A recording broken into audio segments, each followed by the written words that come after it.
네, 감사합니다. 우리 옆 사람과 인사하도록 하겠습니다. 잘 오셨습니다. 자, 한절기에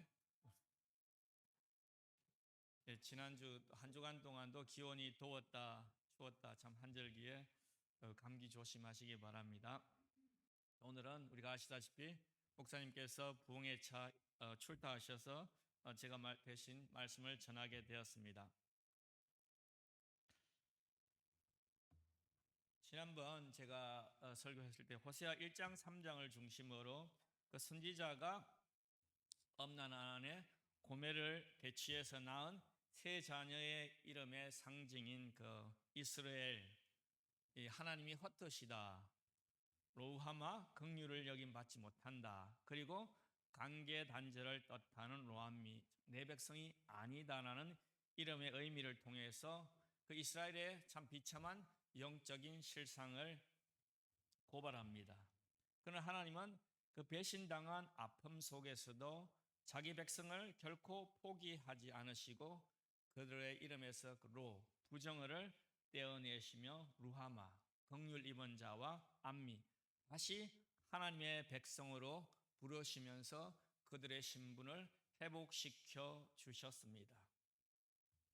그리고 하나님께서 그 저주와 심판의 그 상징인 그 장소인 악을 골짜기를 예수 그리스도의 십자가의 대속을 통해서 우리에게 구원의 문으로, 소망의 문으로 인도하셨다는 내용으로 말씀을 한 2달 됐나요? 3달 됐나요? 전했습니다. 여러분들은 기억할지 모르지만은 오늘은 계속해서 4장부터 7장을 이제 중심으로 지식 없는 신앙이라는 제목으로 우리 자신들의 영적인 주소를 한번 점검해 보려고 합니다. 저는 호세아서를 읽다 보면 마치 이 호세아서가 한편의 그 비극적인 법정 드라마를 보는 같은 기분이 듭니다. 하나님께서 그 피고인 속에 이스라엘을 앉혀두시고 검사가 되어서 조목조목 그 이스라엘의 죄를 고발하시기 때문입니다. 우리가 읽지는 않았지만 4장 1절을 보면 이렇게 시작합니다. 같이 읽어볼까요? 이스라엘 자손들아, 여호와의 말씀을 들으라. 여호와께서 이 땅 주민과 논쟁하시나니. 그렇게 시작해요. 여기서 이제 논쟁한다는 말은 그 히브리어로 리브라고 하는 표현인데, 이 사람은 한 사람이 다른 사람에게 입은 손해나 그 피해에 대해서 소송을 제기하는 상황에서 그 유래된 단어라고 합니다. 하나님께서 그 10지파 백성들을 상대로 재판에 들어가시면서 그들의 불의와 제약들 때문에 그 자신의 명예가 실추되었고 훼손된 것으로 간주하여 그들에게 책임을 묻고 계시는 것입니다. 이것은 단순한 개인이 다툼이 아니라 법정에서 공식적으로 소송을 제기하는 장면이에요. 생각해 보세요. 창조주 하나님께서 피조물인, 그것도 자신이 직접 선택한 선민인 이스라엘 백성들에게 법적으로 소송을 건 거예요. 왜 그렇겠습니까? 그 나열한 제목이 너무나 충격적입니다. 4장 1절 후반절을 보면 이렇게 이야기합니다. 이 땅에는 진실도 없고 인애도 없고 하나님을 아는 지식도 없다. 그렇게 말씀하고 계십니다. 우리가 구약을 한번 이제 역사를 되돌아보면 호세아가 활동했던 시기는 율법과 이렇게 성막이 완성된 이후로 한 690년 이후예요.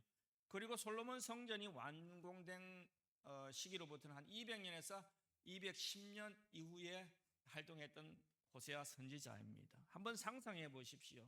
당시의 이스라엘 나라는 종교가 없는 것이 아니었습니다. 절기가 잘 지켜졌습니다. 성전에는 날마다 제물의 연기가 피어올랐어요. 절기 때마다 사람들은 모여서 절기를 지키며 축제를 즐겼습니다. 사람들은 스스로 우리는 하나님이 직접 선택한 하나님의 선민, 백성이라고 부르기에 주저하지 않았습니다. 참 겉으로 보면 멀쩡한 종교적인 국가였습니다. 그런데 하나님께서는 그들에게 단호하게 말씀합니다. 진실도 없고 인애도 없고 너희에게는 나를 아는 지식이 없다. 저는 오늘 이 말씀을 통해서 지식 없는 신앙의 껍데기를 벗고 하나님이 진정으로 갈망하는 마음을 다하는 관계로 들어가는 저와 여러분들이 되기를 주님의 이름으로 축원합니다. 자, 하나님께서 제기한 이 소송의 핵심은 단순합니다. 제목이 단순해요. 지식이 없다는 것입니다. 호세아서 4장 6절은 제가 볼 때는 구약에서 통틀어서 가장 비참한 하나님의 선언이 아닌가 그렇게 생각됩니다. 내 백성이 지식이 없으므로 망하도다. 내가 지식을 버렸으니 나도 너를 버려 내 제사장이 되지 못하게 할 것이라. 그렇게 하나님께서 선언합니다. 망한다는 거예요. 여러분, 여기서 망한다는 것은 단순히 경제적 파산이나 건강을 뜻하지 않습니다. 히브리의 의미는 끊어진다는 의미예요. 소멸된다는 의미입니다. 즉 생명의 근원이신 하나님으로부터 완전히 분리되거나 차단된다는 의미를 뜻합니다. 열심히 제사와 절기를 지키며 하나님의 백성이라고 자부하는 이스라엘이 왜 이렇게 지식이 없는 상태가 되었을까요? 그들이 게을렀을까요? 제사를 드리지 않았을까요? 아닙니다. 하나님은 그 이유를 첫 번째 하사를 영적 지도자 제사장들에게 돌립니다. 제사장들의 본질적인 사명은 백성들에게 하나님의 말씀을 가르치고 그들이 하나님과 인격적인 관계를 맺도록 돕는 그 다리 역할을 하는 그러한 사명이 있었습니다. 하지만 하나님께서는 그들이 먼저 나를 아는 지식을 버렸기 때문에 나도 너희들이 제사장이 되지 못하게 할 것이라 그렇게 말씀하고 계세요. 그 이유가 뭐냐면 4장 8절에 보면 나오는데 그들이 내 백성의 속죄물을 먹고 그 마음을 그들의 죄악에 두는도다. 이게 무슨 말인가 하면요, 제사장들이 백성들이 죄를 지을수록 즐기고 좋아했어요. 제사장들이 생각해 보세요. 백성들이 죄 지으면 좋아해서 왜 그렇겠습니까?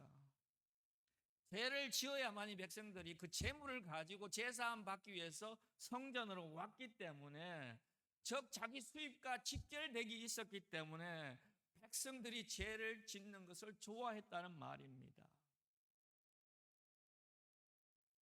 쉽게 말해서 제사장이란 거룩한 직분을 이용하여 자신의 그 종교 비즈니스로 사용한 것입니다. 그들은 백성들의 영적 갈급함에는 관심이 없었습니다. 우리 속담이 있잖아요. 제사보다는 뭐에 관심이 있다고요? 잿밥에 관심이 있었던 것입니다. 그래서 이러한 행위를 즐기면서 계속 반복했습니다. 자, 이렇게 지식의 부재가 가져온 결과는 참혹했습니다. 저주와 속임과 살인과 도둑질과 온 땅의 간음이 뒤덮었습니다. 한마디로 말해서 도덕적 나침판이 사라진 사회가 되었습니다.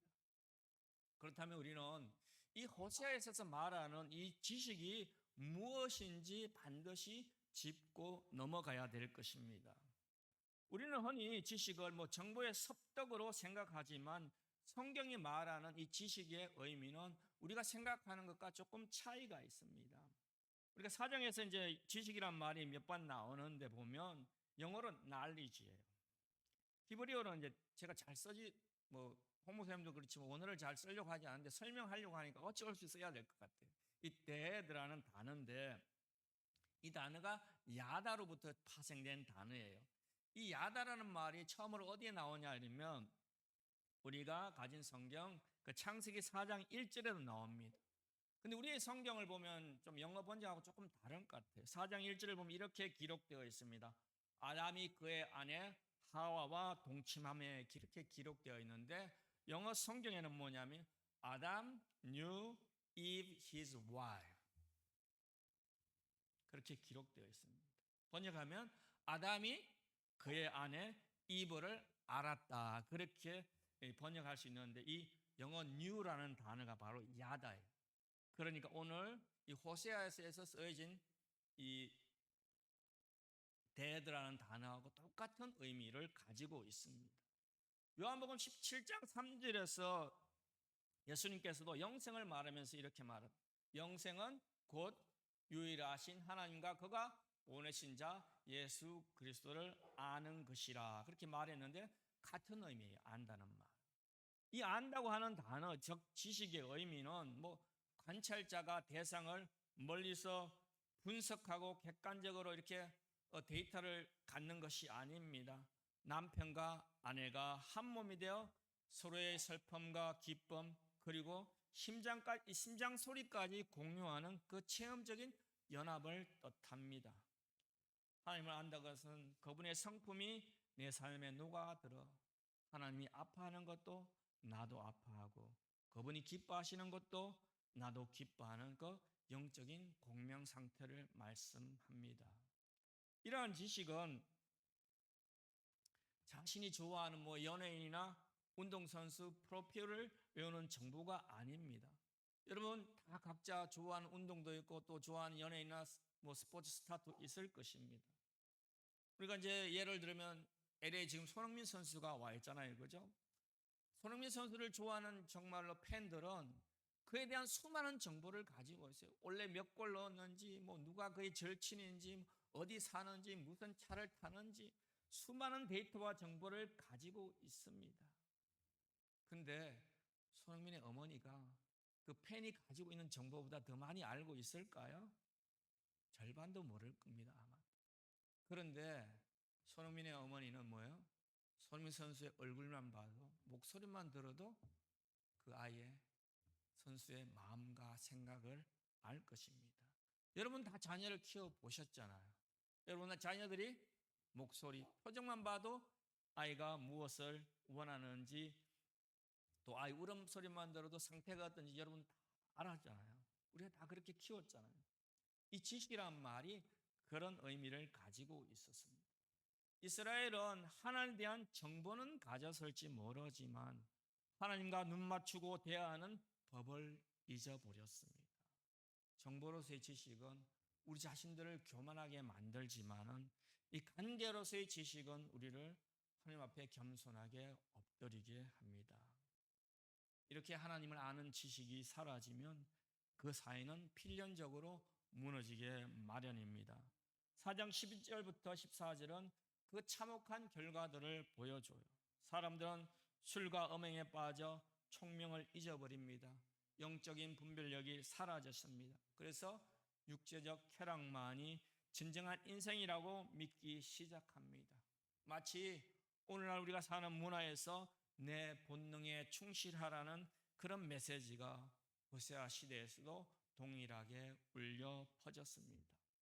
특히 14절의 말씀은 참 현대 우리들에게 매우 중요한 메시지를 던집니다.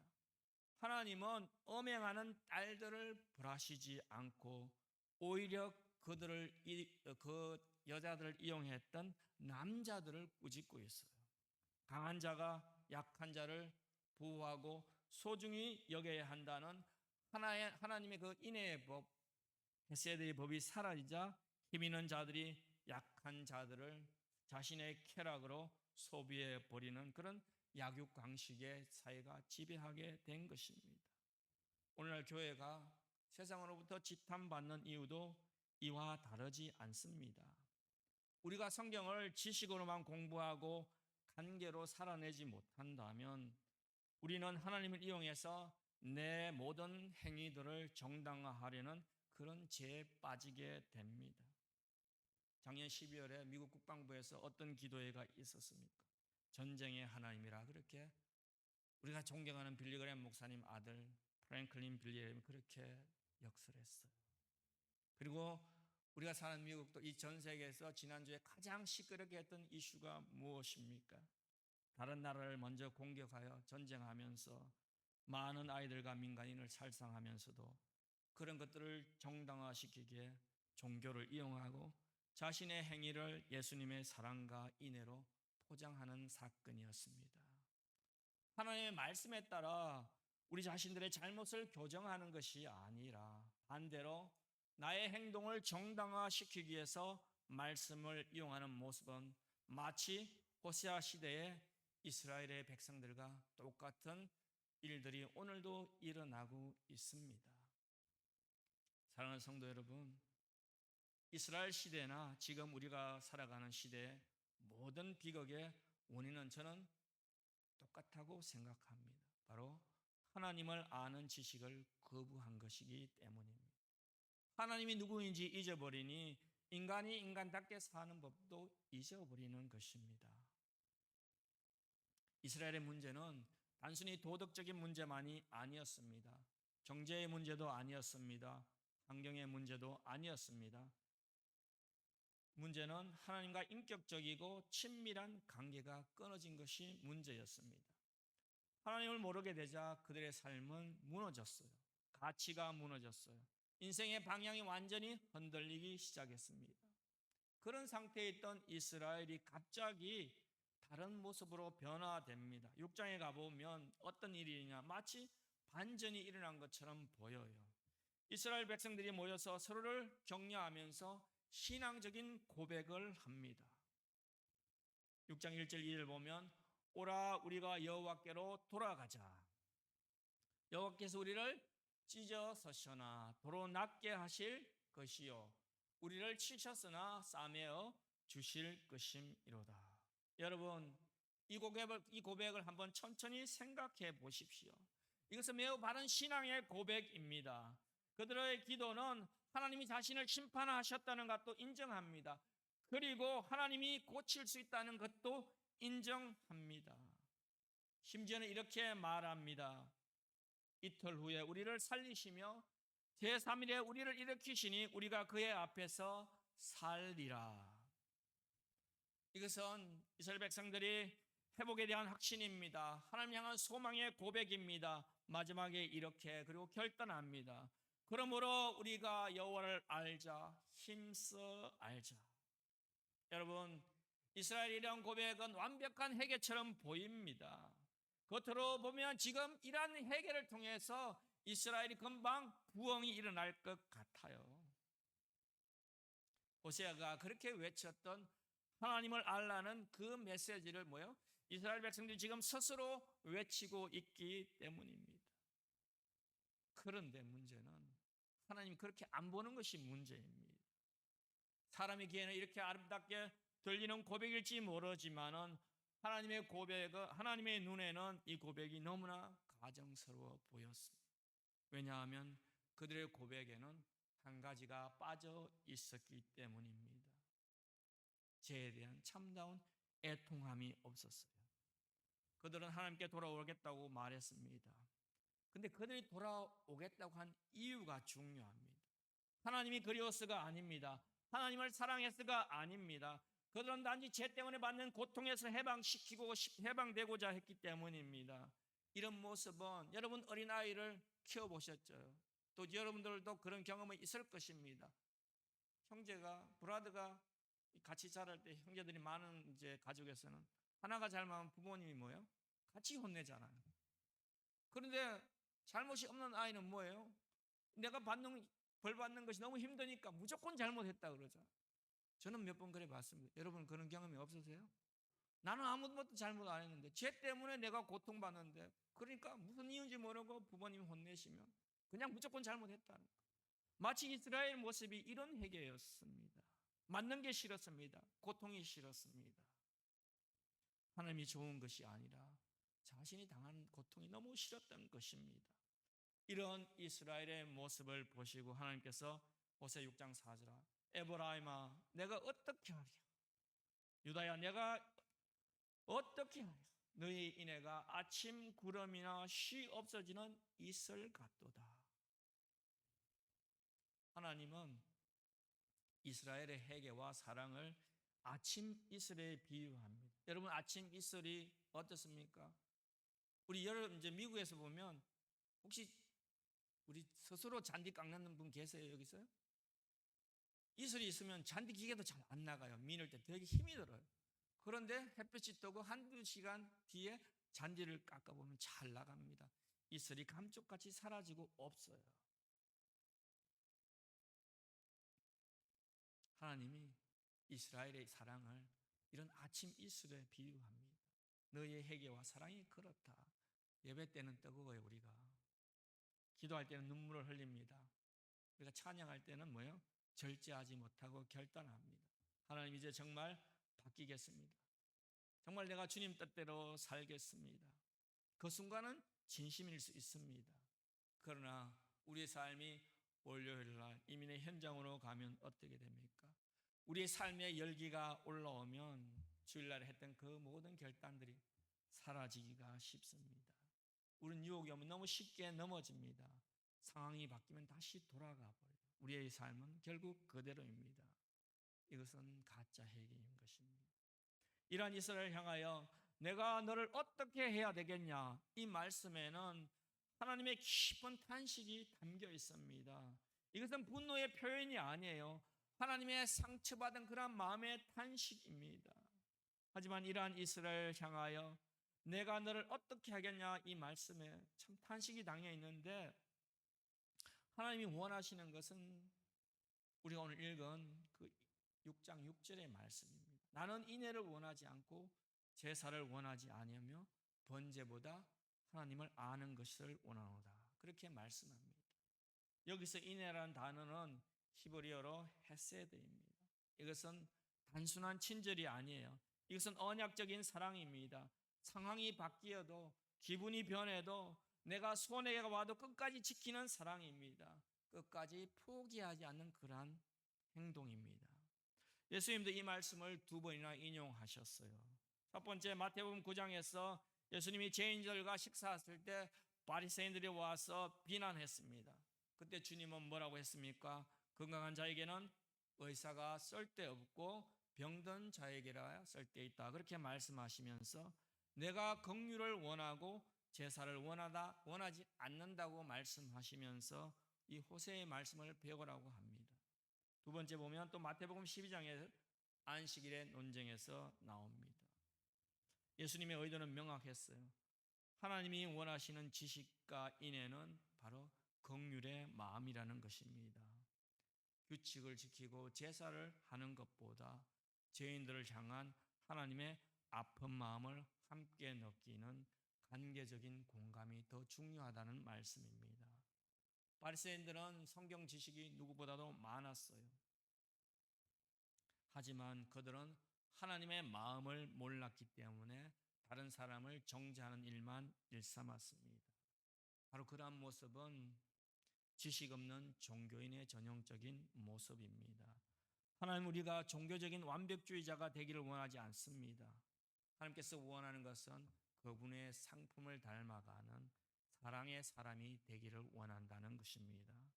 계속해서 호세아 7장 14절에 보면 그들이 성심으로 나를 부르지 아니하였다고 말씀합니다. 백성들은 사실 울면서 회개했어요. 그런데 왜 무엇 때문에 울었냐가 중요합니다. 그들은 하나님 때문에 울지 않았습니다. 그들이 울은 이유는 자신들의 곡식 때문에 울었습니다. 자신들의 포도주 때문에 울었다고 합니다. 그리고 자신들이 가진 것 때문에, 자신들이 가진 것을 잊어버렸기 때문에 하나님께 울면서 고백했습니다. 여러분, 이것은 중요한 차이가 있습니다. 하나님을 잃어버려서 우는 사람과 내 것을 잊어버려서 우는 사람은 완전히 다릅니다. 하나님 말씀합니다. 너희는 나 때문에 우는 것이 아니다. 여러분, 우리들의 기도를 한번 돌아보십시오. 우리는 무엇 때문에 울고 있습니까? 내가 가진 문제 때문입니까? 나의 어려운 상황 때문입니까? 아니면 내가 가진 것 잊어버렸기 때문입니까? 아니면 하나님 때문에 기도하면서 눈물을 흘립니까? 진짜 해결은 문제 해결의 목적이 아닙니다. 진짜 해결은 하나님께 돌아가는 것입니다.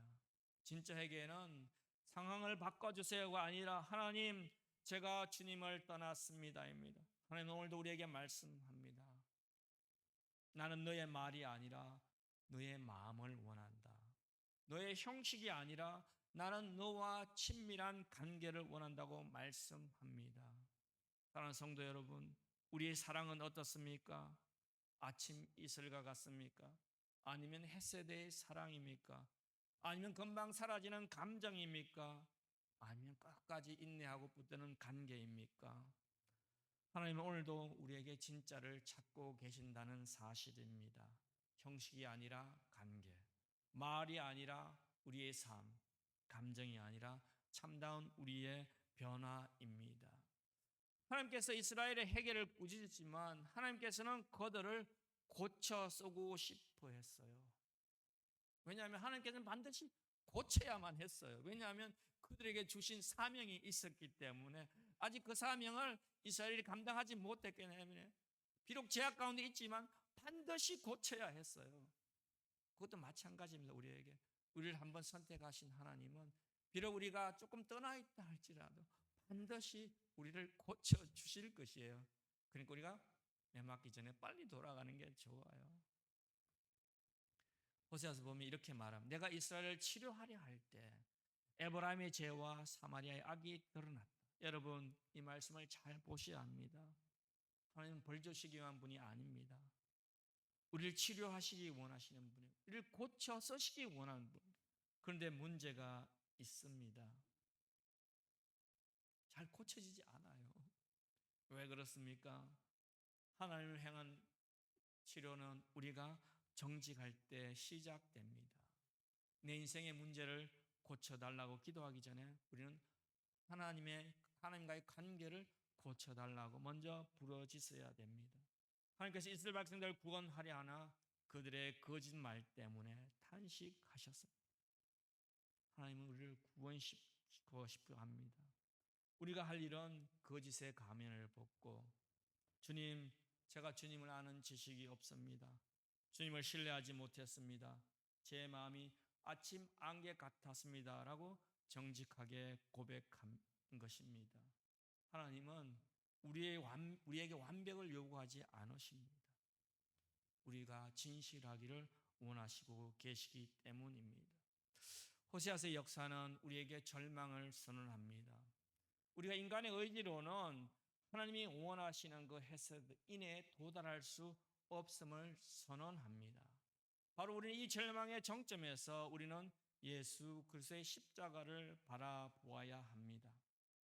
우리는 하나님을 아는 지식을 버렸지만은 예수 그리스도께서는 이 땅에 오셔서 하나님의 성품과 사랑이 무엇인지 몸소 보여주셨습니다. 요한복음 1장 14절에 이렇게 말씀합니다.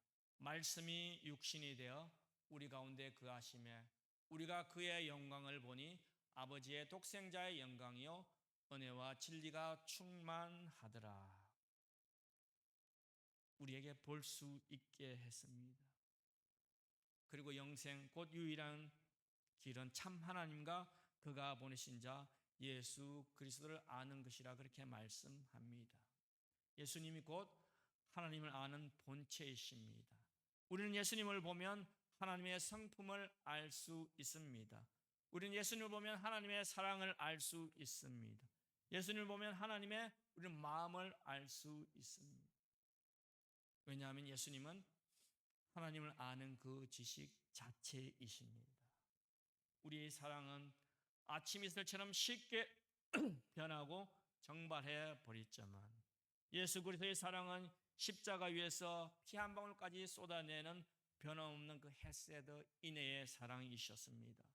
우리가 하나님을 신뢰하지 못하고 도망칠 때 예수님께서는 십자가에서 하나님 아버지의 손에 자신의 영혼을 온전히 던지시는 완전한 신뢰의 본을 우리에게 보여주셨습니다. 하나님은 나는 인애를 원하고 제사를 원하지 않는다고 하셨습니다. 우리가 드리는 불완전한 제사, 우리의 종교적 노력으로는 의로울 수가 없었기 때문에 예수 그리스도께서 친히 흠없는 제물이 되셔서 단 한 번의 영원한 제사를 완성해 주셨습니다. 우리가 도저히 이룰 수 없었던 참된 회개, 참된 신뢰, 참된 인애를 예수 그리스도께서 우리를 대신하여 십자가에서 다 이루어 주신 것입니다. 그러므로 사랑하는 성도 여러분, 이제 우리는 내 의지와 내 노력의 한계를 의지하지 말고 참된 헤세드이신 예수 그리스도를 의지하고 나갈 때 호세아 6장 1절에 오라 우리가 여호와께로 돌아가자. 여호와께서 우리를 찢으셨도다.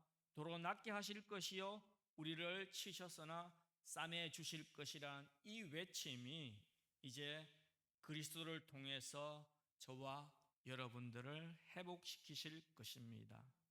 예수 그리스도께서 우리를 대신하여 채찍에 맞으시고 십자가에 찢기심으로 우리는 영원히 나음을 입었습니다.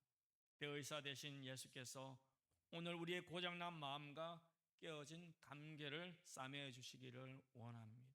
사랑하는 성도 여러분, 이번 한 주간 내 힘으로 착하게 살려고 발부둥 치는 종교인이 되지 마십시오.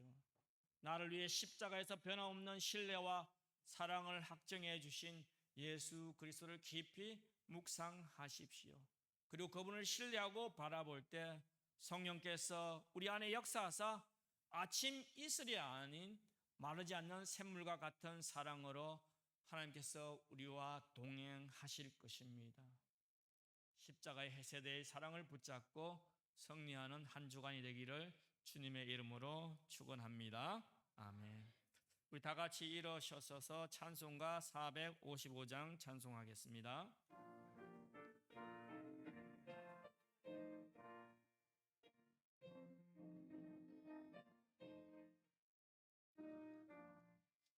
주님 마음을 못 맞는 자 누가 내 평강이 찾아오면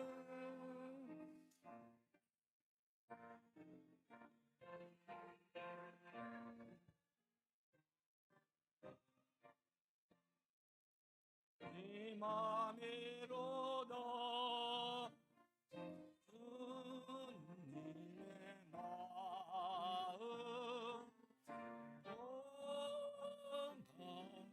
살면서 거룩한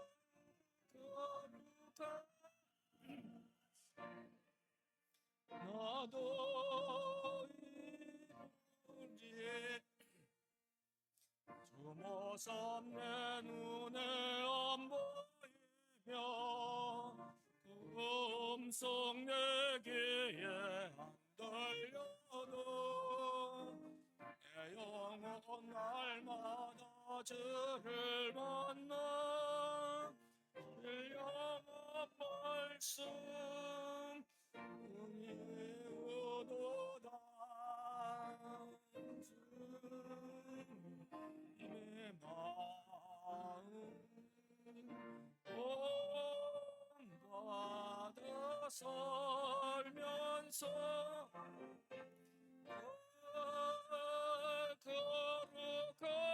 거룩하신 나도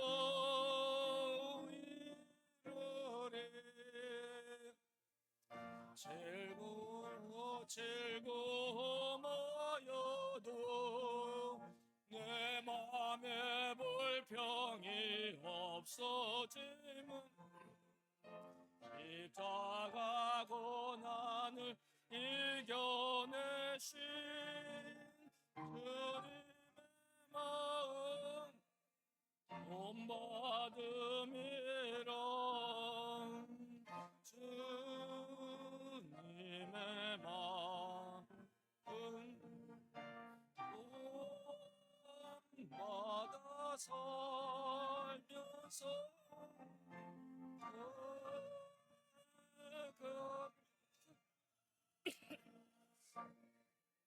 나도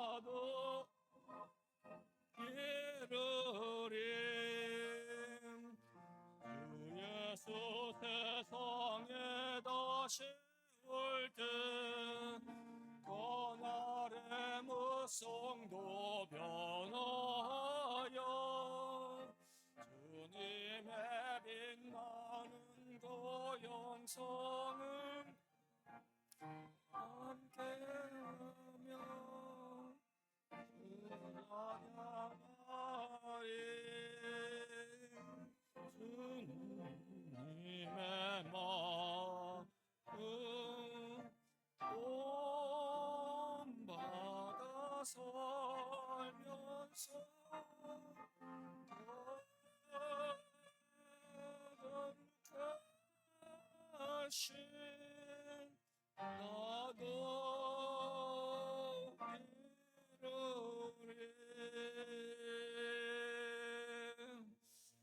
기도하도록 하겠습니다. 우리가 찬송처럼 우리가 주님의 마음을 본받는 사람이 되기를 원합니다.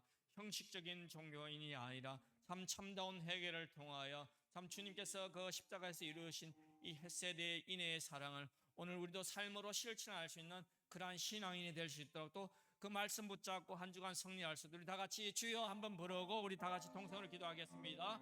주여, 사랑하는 풍성하신 하나님 아버지, 오늘도 말씀으로 우리의 영적 상태를 비추어 주시니 감사합니다.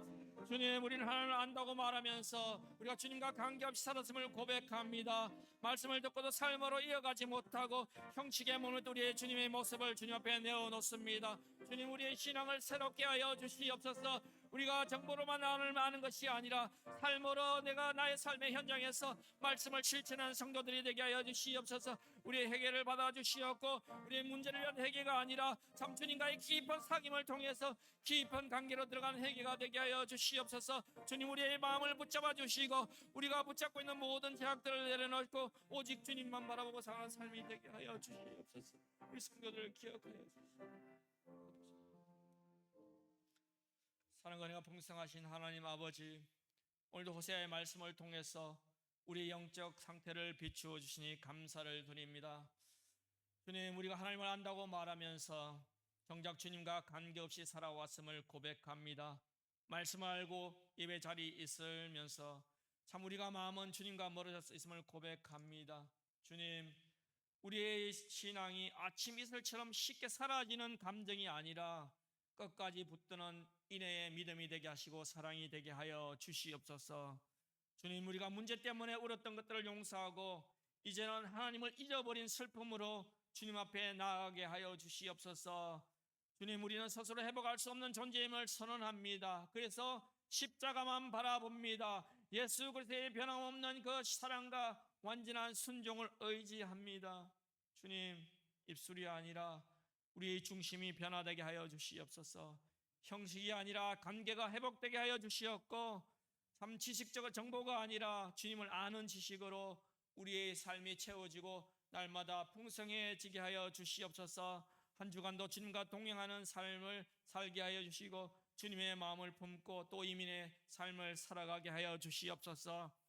이제는 우리를 끝까지 사랑하신 하나님 아버지의 크신 은혜와 우리를 대신하여 참된 인애를 이루어 주신 예수 그리스도의 사랑과 우리 안에서 하나님 아는 참된 지식으로 인도하는 성령님의 교통하심이 지식 없는 신앙을 버리고 하나님과 참된 관계 안에 살아가기를 결단하는 모든 성도와 또 가족들과 우리의 사업도와 모든 삶 위에 이제부터 영원토록 간절히 축원합니다.